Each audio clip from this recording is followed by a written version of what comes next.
Every 15 years, God unleashes a horde of monsters upon the earth, seemingly to control the human population.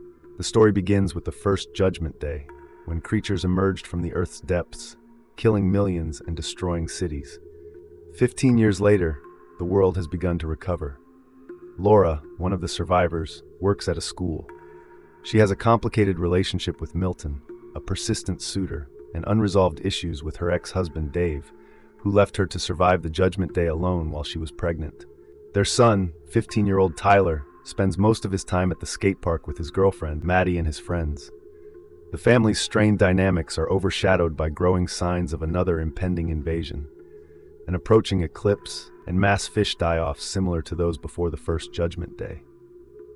As the signs intensify, Dave receives a call from his old friend Ted, who warns him that a new Judgment Day is imminent and urges him to bring his family to his shelter.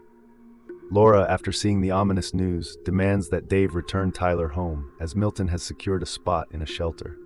Despite reassurances from Dave, Tyler sneaks out of the house to be with Maddie. Laura, in a panic, insists that Dave bring Tyler to safety. Dave agrees, but when he goes to find Tyler, he realizes he's gone. As chaos erupts in the city, Dave searches for Tyler, eventually finding him at the skate park. Laura arrives with Milton, and they head to the shelter, only to find it overcrowded and restricted to women and children. Dave sends Laura and Tyler inside, but Tyler refuses to leave his father. The shelter reaches capacity, forcing the family to flee to Ted's hideout in the desert. On their way, an eclipse begins, signaling the monster's return. As they drive, a flying monster snatches Milton, leaving Laura devastated. Dave manages to find another car and escape with his family. They arrive at Ted's bunker, but it's heavily fortified, and the entrance is initially locked. When they finally enter, they find Ted, his wife Stella, and a military man named Corporal Garrett Jensen inside. The group watches on monitors as monsters attack the bunker's doors, growing increasingly tense. Garrett, who survived the first Judgment Day by hiding in salt mud, becomes unhinged, threatening the group with a gun. However, a monster attack distracts him, allowing Dave to disarm him.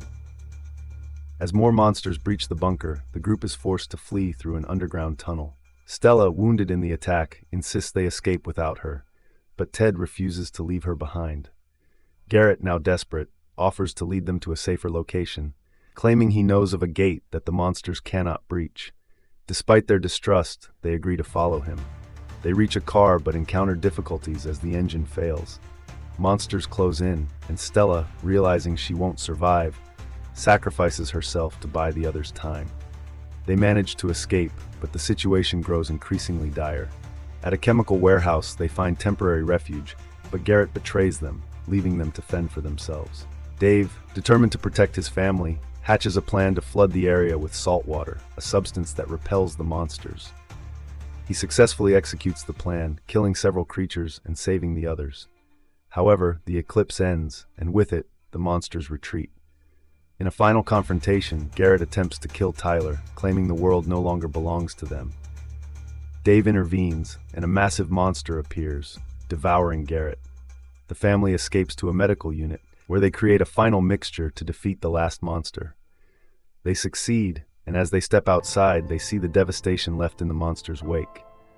Despite the destruction, the monsters are gone, and hope for humanity's future remains, as they realize that, once again, light has triumphed over darkness.